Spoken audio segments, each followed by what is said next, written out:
उनकी कार्यनिष्ठा ने संविधान निर्माण की प्रक्रिया को सुचारू रूप से आगे बढ़ाया। उनमें प्रमुख भूमिका श्री BN राव की थी, जो संविधान सभा के संवैधानिक सलाहकार थे। मैं संविधान सभा के सचिव श्री HBR अंगगर, संयुक्त सचिव श्री SN मुखर्जी और उप सचिव श्री जुगल किशोर खन्ना को भी उल्लेख करना चाहूंगी। माननीय सांसदगण, स्वतंत्रता के 75 वर्ष पूर्ण होने पर मैं सभी देशवासियों ने आज़ादी का अमृत महोत्सव मनाया। आगामी 26 जनवरी को हम अपने गणतंत्र की 75वें वर्षगांठ मनाएंगे। इस तरह के समारोह हमें अब तक की यात्रा का अवलोकन करने और आगे की यात्रा की बेहतर योजना बनाने के अवसर प्रदान करते हैं। ऐसे समारोह हमारी एकता को मजबूत बताने की तथा ये दर्शाते हैं कि राष्ट्रीय लक्ष्यों को प्राप्त करने के प्रयासों में हम सब एक साथ हैं। हमारे स्वाधीनता संग्राम के दौरान अनेक महान विभूतियों ने हमारे राष्ट्रीय आदर्शों को रेखांकित किया था। हमारी संविधान सभा में हमारे देश की विविधता को अभिव्यक्ति मिली थी। संविधान सभा में सभी प्रांतों और क्षेत्र के प्रतिनिधियों की उपस्थिति से अखिल भारतीय चेतना को शोर मिला था। संविधान सभा के वाद विवाद तथा सदस्यों के संबोधनों में हमें संविधान निर्माण की प्रक्रिया के साथ साथ अपने देश के बारे में गहरी जानकारी प्राप्त होती है।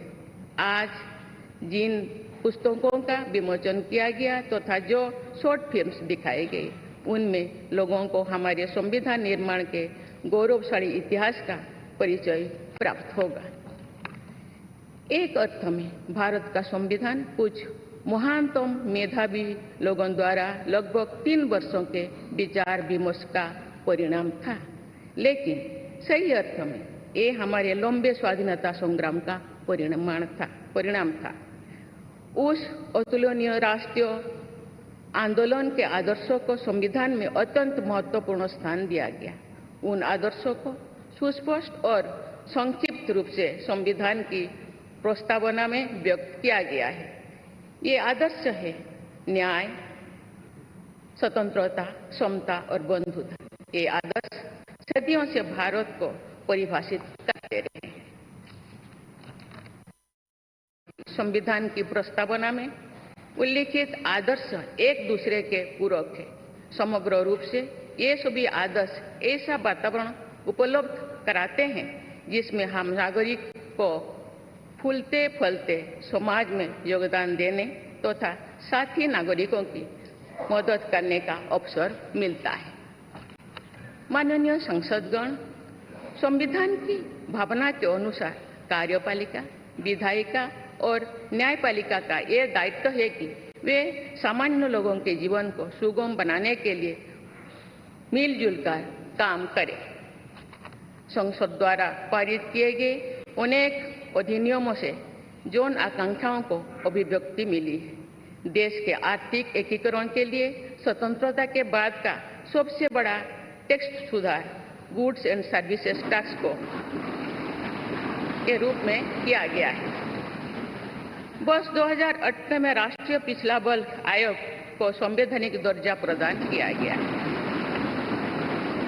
वुमेन लेड डेवलपमेंट की सोच को यथार्थ रूप देना सामाजिक न्याय के संवैधानिक आदर्शों को प्राप्त करने के लिए अनिवार्य है। नारी शक्ति बंधन अधिनियम द्वारा हमारे लोकतंत्र में महिला सशक्तिकरण के एक नए युग की शुरुआत की गई है। दंड के स्थान पर न्याय तथा अपराध के स्थान पर सुरक्षा की भावना पर आधारित भारतीय न्याय संहिता, भारतीय नागरिक सुरक्षा संहिता और भारतीय साक्ष्य अधिनियम को पारित करके सांसदों ने आधुनिक सोच को अपनाने का प्रभावशाली परिचय दिया है। ऐसे अनेक अधिनियमों को पारित करने के लिए मैं सभी सांसदों की सराहना करती हूँ। पिछले कुछ वर्षों के दौरान सरकार ने समाज के सभी वर्गों, विशेषकर कमजोर वर्गों के लोगों के विकास के लिए अनेक कदम उठाए हैं। ऐसे निर्णयों से लोगों का जीवन बेहतर हुआ है तथा उन्हें